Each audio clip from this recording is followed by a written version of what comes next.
Baru-baru ini ada insiden demonstrasi, siap bakar karikatur Perdana Menteri lagi. Pelajar Universiti Malaysia Sabah UMS marah kerana isu rasuah di Sabah. Walaupun Suruhanjaya Pencegahan Rasuah Malaysia SPRM sudah tahan 2 adun setakat ini, mereka tidak puas hati. PM yang mereka maki, laungan protesnya reformati. Teringat cerita timbalan Menteri Belia dan Sukan, Adam Adli dulu-dulu. Wira orang muda pasca pindaan Akta Universiti dan Kolej Universiti Alku. Insiden terkenal pertama dia adalah menurunkan gambar Najib Razak di PWTC hingga dikenakan gantung pengajian di Universiti Pendidikan Sultan Idris UPSI.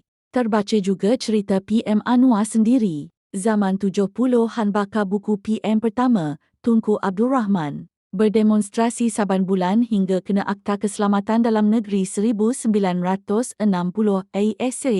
Playbook yang sama demonstrasi oleh pembangkang saban bulan. Walaupun sendu mereka teruskan. Sekarang ada yang dalam diam guna mahasiswa.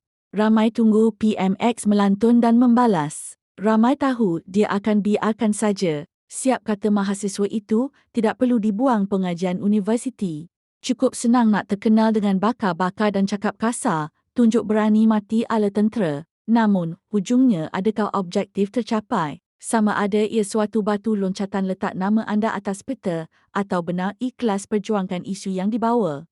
Pemimpin hebat gunakan kebaikan untuk melebarkan pengaruh dan kuasa. Namun jika mula-mula dah guna kekerasan untuk mendapat nama, selalunya tidak bertahan lama. Cepat naik, cepatlah jatuhnya.